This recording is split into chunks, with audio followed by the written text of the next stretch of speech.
انسان کو غافل ہو کر کوئی کام نہیں کرنا چاہیے، غافل ہو کر، مدہوش اور بے ہوش ہو کر نہیں۔ غفلت دل کو ویران کرتی ہے، طبیعت میں خشکی لاتی ہے، غافل کبھی نہ بنے۔ قرآن مجید فرقان حمید نے ارشاد فرمایا کہ اقترب للناس حسابہم، فرمایا لوگوں کے حساب کا وقت قریب آ گیا، وہم فی غفلۃ معرضون، اور وہ ابھی بھی غفلت میں منہ پھیرے ہوئے ہیں۔ ٹائم آ گیا حساب دینے کا، لیکن وہ ابھی بھی غافل ہیں۔ ہمارے جو زیادہ تر نقصان زندگی میں ہوئے ہیں وہ صرف ہماری غفلت کی وجہ سے ہوئے ہیں۔ ہم نے چیزوں پر توجہ نہیں دی، چیزیں گڑبڑ ہو گئیں۔ جس آدمی نے پھول لگائے ہوں، پھل لگائے ہوں، کھیتی لگائی ہو، وہ دانہ ڈال کے پانی دے کے فارغ نہیں ہو سکتا، اسے توجہ کرنی پڑتی ہے۔ اور کسی نے کہا تھا مالی جیندے ہون تو پھر بوٹے سوکھدے نہیں، اگر موجود ہونا ان کو سینچنے والا، رکھوالی کرنے والا، تو پھر ان کی جڑیں کبھی خشک نہیں ہوا کرتی۔ ہماری جو غفلتیں ہیں یہ بڑی ضرر کا باعث ہیں، نقصان کا باعث، اور مجبوری معاف ہوتی ہے، غفلت معاف نہیں ہوتی۔ اسکول میں پڑھتے تھے، مدرسے میں پڑھتے تھے، تو ایک مجبوری ہو گئی جی، خدا نخواستہ گھر میں کوئی پریشانی ہو گئی تو اساتذہ اس پر سزا نہیں دیتے۔ کوئی خوشی کا موقع ہے گھر میں، فیملی میں کسی کی شادی ہے، اساتذہ اس پر سزا نہیں دیتے۔ لیکن اگر کبھی پتہ چلتا تھا نا کہ یہ گھر سے تو آیا تھا لیکن مدرسے نہیں آیا، یہ اسکول نہیں آیا، رستے میں غافل ہو گیا، تو یہ بات خوفناک تھی۔ یہ قابل سزا جرم تھا کہ تو غافل ہو گیا اپنی پڑھائی سے، تو گھر سے آیا اور یہاں نہیں آیا۔ غفلت قابل سزا ہوتی ہے، مجبوری کی معافی ہوتی ہے۔ ہمارا آج کل جو مسئلہ ہے وہ غفلت کا ہے۔ ڈھیر سارے لوگ ہیں، سمجھدار بھی ہیں، سیانے بھی ہیں، معاملہ فہم بھی ہیں، باشعور بھی ہیں، تعلیم کی ڈگریاں بھی رکھتے ہیں، لیکن اگر ان کی زندگیوں کی تکلیفوں کو دیکھا جائے اور بے آباد روح کو دیکھا جائے اور سجدوں سے ان کی دوری کو دیکھا جائے تو ایک ہی بات سمجھ میں آتی ہے کہ پتہ سارا ہے لیکن لے ڈوبی ہے غفلت، توجہ نہیں کی۔ لائق بچہ بھی نالائق ترین زندگی گزارتا ہے، اس لیے کہ اس کے لائق ہونے کے ساتھ ساتھ اس کا توجہ کرنا بھی تو ضروری ہے نا۔ نرے لائق کا کیا فائدہ اگر وہ محنتی نہیں، اگر وہ توجہ ہی نہیں کرتا، اپنا سبق دھیان سے سنتا پڑھتا ہی نہیں، تو بھی جتنا مرضی لائق ہو پیچھے رہ جائے گا۔ اور کئی نالائق ہوتے ہیں، رٹا لگا کے پاس ہوتے ہیں، پر چلو رٹا تو لگاتے ہیں نا، محنت تو کرتے ہیں نا، جد و جہد تو کرتے ہیں۔ کئی نالائق جد و جہد کے باعث آگے گزر جاتے ہیں، اور کوئی اسی چکر میں رہ جاتے ہیں میں بڑا لائق ہوں، کل پڑھ لوں گا، پرسوں پڑھ لوں گا، ہفتہ تیاری کر کے پاس ہو جاؤں گا۔ اپنی زندگی سے غفلت کا پردہ اٹھائیں، اور غفلت اس کے لیے فیصلہ کرنے کی ضرورت ہوتی ہے، پلاننگ کرنے کی نہیں، فیصلہ کرنے کی ضرورت ہوتی ہے کہ میں نے اب غفلت کرنی۔ ہم نہ جب بھی کوئی پروگرام بناتے ہیں تو منصوبہ بندی شروع کر دیں، منصوبہ بندی نہ کریں، فیصلہ کریں، کہیں کہ میں نے غافل نہیں ہونا۔ غفلت غرق دنیا کا نام ہے، اپنے آپ کو غفلت سے بچائیں۔ آپ دیکھیں حضرت کعب بن مالک رضی اللہ تعالیٰ عنہ فرماتے ہیں، بخاری میں موجود ہے، فرماتے ہیں کہ جنگ میں پیچھے رہ گیا تھا، میرا خیال تھا کل چلا جاؤں گا، گھوڑے اور سواریاں میرے پاس تیز ہیں، مضبوط ہیں، پرسوں چلا جاؤں گا، تیزی سے بھاگ کے میں پہنچ جاؤں گا، میں قافلے کے ساتھ شامل ہو جاؤں گا، لیکن بس تھوڑی سستی ہو گئی، ذرا غفلت ہو گئی۔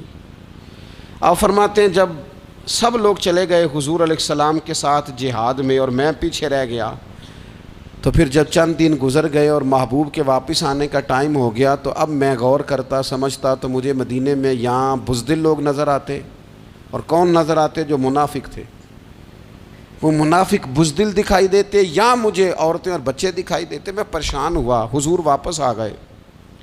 جنہوں نے بہانے کیے تھے نا منافقین نے، یہ مجبوری تھی اس لیے نہیں جہاد پہ گئے، یہ جنہوں نے بہانے کیے تھے انہیں مل گئی معافی، اور میں نے سچ بولا، میں نے کہا یا رسول اللہ میں غافل ہو گیا تھا۔ اب کہتے ہیں میں نے جب کہا نا حضور سستی ہو گئی تھی، ذرا غفلت ہو گئی، تو بندہ محبوب سے غافل ہو جائے، بندہ وہیں سے غافل ہو جائے۔ جو دم غافل سو دم کافر، سانو مرشد اے ہو پڑھایا۔ جب کہا نا حضور وہ غلطی ہو گئی، کوئی مجبوری نہیں تھی، تو فرماتے ہیں باقیوں کو معافی مل گئی، میرے ساتھ حضور ناراض ہو گئے۔ ایک دن نہیں، 2 دن نہیں، 50 دن حضور ناراض رہے۔ مدینے کی گلیوں نے مجھے پہچاننا چھوڑ دیا، در و دیوار سے مجھے یوں لگتا تھا کہ میں پردیسی ہوں۔ فرماتے ہیں میں مسجد میں آتا تھا، میں جب محبوب کو دیکھتا تو حضور رخ انور پھیر لیتے، اور مجھے پتا تھا جب میرا چہرہ ادھر ادھر ہوتا تو پھر کریم رحمت کی نظر فرماتے۔ فرماتے ہیں 50 دن مسلسل، پھر مجھے حکم ہوا کہ بیوی بھی بھیج دو، میکے بچے بھی بھیج دو، ننہال یعنی تنہا رہ جاؤ۔ فرماتے ہیں وہ میں نے قید تنہائی کاٹی، لیکن شکر اللہ کا یہ ہے کہ میں سچا تھا، بس ذرا بھول گیا تھا، بس ذرا غفلت ہو گئی تھی۔ تو فرماتے ہیں پھر اللہ تبارک و تعالیٰ نے میرے اوپر فضل یہ فرمایا کہ میری توبہ کا اعلان رب نے قرآن مجید میں فرمایا۔ تو غافل نہ بنے کبھی بھی، ہمارا نا مسئلہ یہ ہے، اور آپ نے ناراض نہیں ہونا، ڈھیر سارے لوگ غافل ہو جاتے ہیں، مالدار بھی غافل ہیں، صاحبان علم بھی الا ماشاء اللہ بہت ساری جگہوں پہ غافل ہیں۔ جن لوگوں کو 4 لوگ جاننے لگ جاتے ہیں، کوئی مقام حاصل ہو جاتا ہے، وہ بھی بہت ساری جگہوں سے غافل ہو جاتے ہیں الا ماشاء اللہ۔ غفلت بڑی تکلیف والا منظر ہے۔ جو لوگ سمجھتے ہیں نا میں اب گڈ بک میں آ گیا ہوں، اب میں اچھا ہو گیا ہوں، اب میرے لیے خیر کہا جاتا ہے، مجھے اچھائی شاید یہ مستقل میرے ساتھ رہے گی، تعریف ہی ہوگی ہمیشہ، وہ بھی غافل ہو جاتے ہیں۔ اور یہ غفلت ٹھیک نہیں ہوتی۔ وجہ دیکھنی چاہیے کس وجہ سے انسان کو وقار مل رہا، عزت مل رہی۔ اپنی زندگی سے غفلت کو اتار پھینکیں۔ تھوڑی دیر کی تو غفلت ہوتی ہے، لمبی تو نہیں۔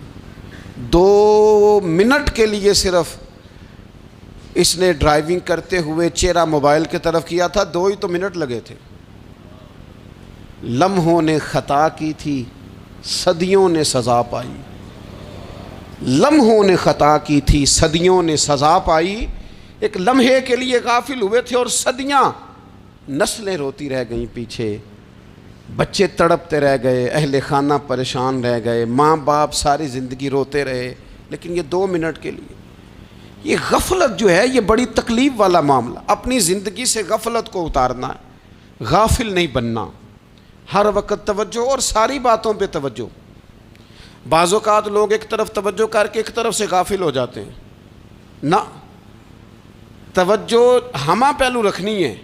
ہمارے ذمے جتنے بھی حقوق ہیں ان سب پر توجہ، ہر چیز کا خیال، ایسا نہ ہو کہ عبادت کرتے رہ جائیں اور حقوق العباد ہم سے چھوٹ جائیں، اور حقوق العباد اتنے زیادہ ادا کریں۔ ایک صاحب مجھے کہنے لگے ایک دفعہ بڑے وثوق کے ساتھ، کہنے لگے جی معاذ اللہ ثم نہیں جی ٹائم ملتا پھر نماز دا کی کریے، روزی کمانا بھی تو عبادت ہے نا۔ تو میں نے کہا آپ نے عبادت کرنا ایک حصہ قبول کیا ہے، آپ نے کل عبادت نہیں قبول کی۔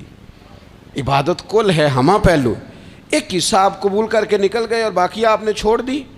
تو کسی ایک طرف سے بھی غافل نہیں ہونا، جتنی ذمہ داریاں ہیں، جتنی ڈیوٹیاں ہیں، ان سب کا خیال۔ اور جو بڑا آدمی ہوتا ہے، بڑا گھر میں بڑا ہو، قبیلے میں بڑا ہو، علاقے میں بڑا ہو، ادارے میں بڑا ہو، کلاس میں بڑا ہو، جو بڑا ہے اس کی تو ساری آنکھیں کھلی ہوئی ہونی چاہیے، ایک ایک پر اس کی نظر ہونی چاہیے کہ میری کہاں ضرورت ہے، کہاں مجھے اشک شوئی کرنی ہے، کس کے ساتھ میں نے کس طرح محبت کا رویہ رکھنا ہے۔ غافل نہ بنے۔ اچھا جی اب کیسے پتہ چلے گا کہ ہم غافل ہیں؟ یہ کیسے پتہ چلے گا؟ آپ کسی بندے سے بھی پوچھ لیں حالات کیا ہیں تو کہتا ہے اللہ کا شکر ہے کبھی کسی کا دل نہیں دکھایا، اللہ کا شکر ہے جی زمانہ ہو گیا 5 نمازیں پڑھتا ہوں، اللہ کا شکر ہے جی۔ کیسے پتہ چلے گا غافل ہیں؟ پہلی علامت ہمارے علماء اور صوفیاء نے غافل بندے کی لکھی ہے۔ اس آئینے میں نے اور آپ نے اپنا آپ دیکھنا ہے۔ غافل بندے کی پہلی علامت یہ ہوتی ہے کہ وہ دنیاوی کاموں میں چست ہوتا ہے، اور اللہ اور اس کے رسول کی فرما برداری میں سست ہوتا ہے. یعنی نماز کے وقت تو اسے نیند ستاتی ہے, پریشانی ہوتی ہے, لیکن اگر کسی جگہ مال مل رہا ہو, پیسے مل رہے ہوں, وہاں جانا ہو تو پھر اسے کوئی چیز بھی تنگ نہیں کر. دنیاوی کاموں میں چست ہوگا, یعنی ٹی وی کے آگے, موبائل کے آگے وہ گھنٹوں بیٹھا ہوا ہے, اور اگر اسے 25 منٹ قرآن پاک سننا پڑ جائے, اگر اسے 20 منٹ دینی محفل میں بیٹھنا پڑ جائے, اگر اسے کہا جائے کہ تو 20 رکعت نماز نفل ادا کر, دنیاوی کاموں میں چست ہے, دینی کاموں میں, یہ غفلت کی پہلی علامت. پھر ذاتی معاملات پہ پیسہ خرچ کرنا ہو تو ڈھیر سارا ہے, کسی غریب کی مدد کرنی ہو تو. وہ ہمارے ایک دوست ہیں, وہ اکثر کہا کرتے ہیں, وہ کہتے ہیں آج کل کسی سے کہنا فلائی کام میں, دینی کام میں, کسی کی مدد میں کچھ 4 پیسے خرچ کرنے ہیں, تو لوگ کہتے ہیں ہاتھ تنگ ہے. ہاں کوئی سستا پلاٹ ملتا ہو نا,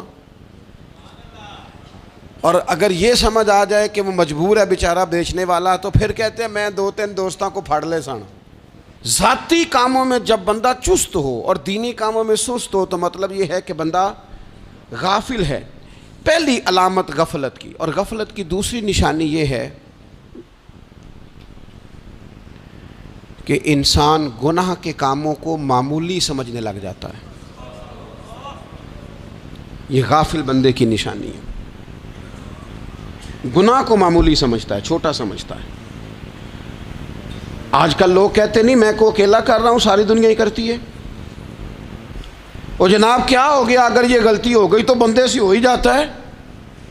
گناہ کو معمولی سمجھنا, چھوٹا سمجھنا, اور کہنا پھر کیا ہو گیا ہے, انسان سے غلطی ہو جاتی ہے.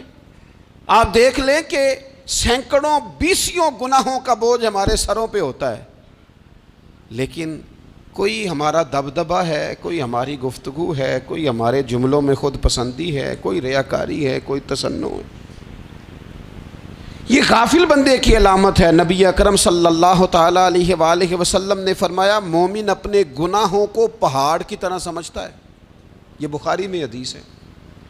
مومن پہاڑ کی طرح جانتا ہے اور وہ ڈرتا ہے کہ کہیں وہ پہاڑ اس کے اوپر گر نہ جائے, یعنی کہیں مجھے میرے گناہ کی سزا نہ مل جائے. چھوٹے گناہ کو بھی پہاڑ جانتا ہے, یار مجھ سے غلطی ہو گئی, مجھے ٹھیک کر لینی چاہیے, مجھے معافی لے لینی چاہیے, مجھے توبہ کر لینی چاہیے. مومن اپنے اوپر گناہ کو پہاڑ کی جانب سمجھتا ہے. اور حضور علیہ الصلوۃ والسلام فرماتے ہیں کہ یہ جو فاسق اور فاجر ہوتا ہے نا, اللہ کا نافرمان, یہ گناہ کو مکھی کی طرح سمجھتا ہے. یہ سمجھتا ہے میں نے اشارہ کرنا ہے, مکھی نے اڑ جانا ہے. مومن کی علامت یہ ہے کہ وہ پہاڑ جانتا ہے, اگر غلطی ہو جائے تو پہاڑ. امام اعظم ابو حنیفہ رحمۃ اللہ علیہ گزر رہے تھے تو بارش ہو گئی تھی اور کوفہ میں کیچڑ تھا, تو آپ نے جو جوتے پہنے ہوئے تھے ان جوتوں سے چلتے ہوئے نا آپ کے پاؤں سے کچھ مٹی اڑی, تو سامنے ایک یہودی تھا, اب اس زمانے میں دیواریں کچی ہوتی تھیں, اس کے دیوار پر جا کے وہ مٹی جو تھی وہ لگ گئی. اب امام صاحب بڑے پریشان ہوئے کہ میں نے اس کی دیوار کو آلودہ کر دیا. یہاں تو لوگ اپنی اینٹیں رکھتے رکھتے کئیوں کی دیواریں توڑ ہی دیتے ہیں, اور پھر وہ اس پر ماننے کو بھی تیار نہیں ہوتے, تسلیم کرنے کو بھی تیار نہیں ہوتے. وہ کہتے ہیں پھر کیا ہو گیا, اب ہمارا یہاں گھر ہے تو ہم نے ٹرالی منگوانی نہیں تھی, ہمارا حق بنتا تھا. امام صاحب کے پیروں سے ذرا کیچڑ اڑا, یہودی کی دیوار پہ لگا, اس کی کچی دیوار تھی. امام صاحب پریشان ہو گئے, سوچنے لگے کہ اگر میں دیوار سے یہ کیچڑ اتارتا نہیں تو یہ بھی زیادتی ہے, میں نے اس کی دیوار کو گدلا کر دیا, اور اگر میں اتارتا ہوں تو کچھ مٹی اس کی دیوار کی بھی اتر جائے گی, کچی دیوار ہے, یہ بھی زیادتی ہے. مومن گناہ کو پہاڑ کی طرح سمجھتا ہے کہ کہیں گر نہ جائے, اس کی بھی کہیں سزا نہ مل جائے. امام صاحب نے اس کے دروازے پہ دستک دی, وہ باہر آیا تو اتفاق سے وہ آپ کا مقروض بھی تھا, اس نے پیسے دینے تھے. باہر نکلتے ہی کہنے لگا اوہو آپ تو قرض لینے آ گئے, میرے پاس تو ابھی گنجائش نہیں ادا کرنے کی. تو امام صاحب کہنے لگے تو قرض چھوڑ, وہ میں نے معاف کیا, میرے سے غلطی ہو گئی ہے. میں آ رہا تھا, لکڑی کے جوتے اس زمانے میں کھڑاؤں لوگوں نے پہنے ہوتے تھے, کہا وہ میرے پیروں سے ذرا کیچڑ اڑا ہے, تیری دیوار پہ لگ گیا ہے. اب میں بڑی دیر سے کھڑا سوچ رہا ہوں کہ اگر میں تیری دیوار صاف نہ کروں تو میں نے یہ میلی کر دی, گدلی کر دی, یہ بھی بات درست نہیں ہے, زیادتی. اور اگر میں اسے صاف کرتا ہوں کچی دیوار سے کچھ مٹی اتر جائے گی تو یہ بھی زیادتی ہے. اب تو بتا میں کیا کروں.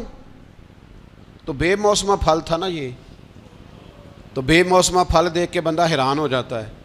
جو باتیں روٹین میں نہ ہو رہی ہوں وہ ذرا انوکھی لگتی ہیں, بندہ حیران ہو گیا. غور سے امام صاحب کا چہرہ دیکھنے لگا, غور سے چہرہ دیکھنے لگا, اور پھر تھوڑی دیر سوچنے کے بعد کہنے لگا حضور پہلے میں نے دین اسلام کے بارے میں پڑھا اور سنا تھا, آج میں نے دین دیکھا ہے. پہلے میں نے سنا تھا کہ دین اسلام اس طرح کا ہے, آج میں نے دین. ہم نہ پوری دنیا کے کافروں کو دین سنانا چاہتے ہیں, دکھانا نہیں چاہتے. ہم نیک نظر آنا چاہتے ہیں, نیک بننا نہیں چاہتے. ہم نیک نظر آنا چاہتے.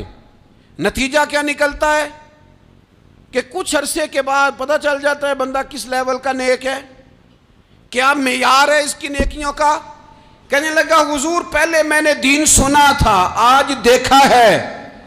آپ وہ مٹی کی دیوار پر جو کیچڑ لگ گیا ہے, دیوار کو بعد میں صاف کیجئے گا, پہلے کلمہ پڑھائیں تاکہ میرے اندر کا کفر صاف ہو جائے,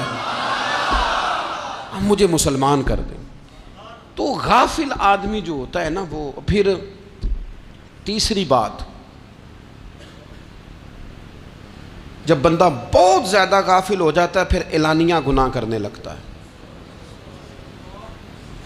ایک گناہ, پھر اس کا اظہار گناہ. ایک بندہ, حدیث پاک میں آتا ہے, ایک بندہ رات کو کوئی غلطی کرتا ہے, اللہ تعالیٰ اس پہ پردہ ڈال دیتا ہے, لیکن وہ سویرے خود لوگوں کو بتاتا پھرتا ہے میں نے یہ کیا, میں نے یہ کیا. جب آپ اظہار گناہ کرتے ہیں نا تو سامنے والا بھی دلیر ہوتا ہے, کہتا ہے اس نے کیا میں کر لوں گا تو پھر کیا ہوا. ہمارے علماء نے لکھا ہے کسی کی نماز قضا ہو جائے تو کسی کو بتائے نہ, قضا پڑھ ڈالے, اس کا جگہ جگہ ذکر نہ کرے. جب آپ کہیں گے نا میری قضا ہو گئی, تو آپ کے ساتھ رہنے والا بچہ دوست سمجھے گا یار اس کی قضا ہو گئی, یا تو میری بھی ہو جائے گی تو کیا ہوا. گناہ کرنا بھی گناہ ہے اور گناہ کا اظہار بھی گناہ ہے. نبی اکرم صلی اللہ تعالیٰ علیہ وآلہ وسلم نے ارشاد فرمایا میری ساری امت کو معافی مل جائے گی سوائے ان لوگوں کے جو اعلانیہ گناہ کرتے ہیں. یہ بخاری مسلم دونوں میں حدیث موجود ہے. جو اعلانیہ گناہ, جنہوں نے خود ساری دنیا کو گواہ بنا لیا, میں نے یہ بھی جرم کیا, یہ بھی کیا, یہ بھی کیا, یہ بھی کیا, خود انہوں نے لوگوں کے. بہت بڑے غافل آدمی کی علامت ہے کہ گناہ کرے اور پھر اوپر سے اعلانیہ گناہ کرے, اتنا بڑا جرم کرے. پھر چوتھی علامت اگر ہم دیکھنا چاہیں کہ ہم غافل تو نہیں, تو غافل بندے کی چوتھی علامت یہ ہوتی ہے کہ وہ فضول کاموں میں وقت بڑا ضائع کرتا ہے. فضولیات میں ادھر بیٹھے ہیں, ادھر بیٹھے ہیں, یہاں گپ شپ ہو رہی ہے, وہاں موبائل دیکھا جا رہا ہے, پھر کچھ ٹائم ملا ہے تو پھر کہیں دور دراز کسی ہوٹل پہ کھانا کھانے چلے گئے, پھر کچھ ٹائم ملا تو چلو نکلتے ہیں ذرا کوئی ہفتہ سیر کر آتے ہیں, یہاں گپ شپ ہے, فلاں کو ڈسکس کر لیتے ہیں, فلاں کے بارے میں بات کر لیتے ہیں, سیاسی تبصرے کر لیتے ہیں, یہ تھوڑی گفتگو ہو جاتی, چلے محلے داروں پہ تبصرہ شروع کرتے ہیں, کون روٹی زیادہ کھا رہا ہے اور کس کے پاس پیسے زیادہ آ گئے, چلو جا کے پتہ کرتے ہیں. حالانکہ یہ پتہ نہیں کرنا چاہیے تھا, پتہ تو اس کا کرنا چاہیے تھا جو بیچارہ کل سے بھوکا ہے. خبر تو اس کی رکھنی چاہیے تھی جس بیچارے کے گھر میں بچوں کے لیے پہننے کو کپڑے موجود نہیں ہیں. اس پر تبصرہ یہ کرتے ہیں کہ یہ محنت کیوں نہیں کرتے, اور اگر کسی پر اللہ عطا کر دے پھر حساب ضرور لگاتے ہیں کہ ذرا معلومات کرو یہ اتنی جلدی آگے کیسے نکل گئے. غافل بندے کی علامت ہے وقت کا ضائع کرنا اور فضول کاموں میں ضائع کرنا اور بلا وجہ ضائع, اور ایسے سوالات کرنا جن کی ضرورت ہی کوئی نہیں, بالکل ضرورت ہی نہیں, کوئی مطلب ہی نہیں. لیکن ہم لوگ وقت ضائع, یہ غفلت کی علامت. غفلت. اللہ والوں کی علامت کیا تھی؟ ایک بات انہوں نے زندگی میں لے لی, سیکھ لی, پھر ساری زندگی اسی پہ گزار دی. ان کا ارادہ تھا نا کشکول سیدھا کیا. کچھ لوگ ساری زندگی لیکچر قبول لے کے سن کے پھر بھی سمجھنے کو تیار. یہ غافل دل کی علامت ہے. اس لیے نبی پاک صلی اللہ تعالیٰ علیہ وسلم نے فرمایا دو نعمتیں ایسی ہیں جن میں اکثر لوگ غفلت میں ہیں, ایک صحت اور دوسری فراغت. لوگ بلا وجہ وقت ضائع کرتے ہیں. اللہ نے صحت دی ہے, کسی خیر کے کام میں لگائیں. اگر آپ کے پاس فارغ وقت ہے تو قرآن پاک کو یاد کریں, ترجمہ اور تفسیر سے پڑھیں, محبوب پاک علیہ السلام کی احادیث کو یاد کریں, اللہ والوں کی باتیں سنیں. وقت ملے تو عبادات میں لگائیں, نوافل میں لگائیں, تلاوت میں لگائیں, ذکر اذکار میں لگائیں. اور پھر اللہ مزید توفیق عطا کرے تو کسی کے بھلے میں وقت لگائیں، گلی سے کوئی کانٹا اٹھائیں، کوئی روڑا اٹھائیں، کوئی کسی کی مدد کریں، لیکن یہ غافل ہونے کی علامت ہے کہ اپنے وقت کو ضائع کرنا۔ اور پھر اسی طرح غفلت کی 5ویں علامت یہ ہے کہ اگر بندے کو دنیا سے پورا پیار ہو جائے، یعنی شب قدر میں بھی آ کے کہتا ہے یا اللہ کبھی پیسے دے دینا، شب برات والے دن بھی کہتا ہے کہ مالک اگر کبھی کوئی ایسا سبب لگ جائے نا، یعنی بیت اللہ شریف کے سامنے کھڑے ہو کے بھی اگر اس نے مال ہی مانگنا ہے، وہاں بھی اس نے یہی سوال کرنا ہے، حب دنیا اتنی غالب آ جائے، تو یہ غافل ہونے کی علامت۔ دنیا ضرورت ہے، مقصد نہیں ہے، دنیا کی حاجت ہے، مقصد نہیں ہے، یہ مقصود نہیں۔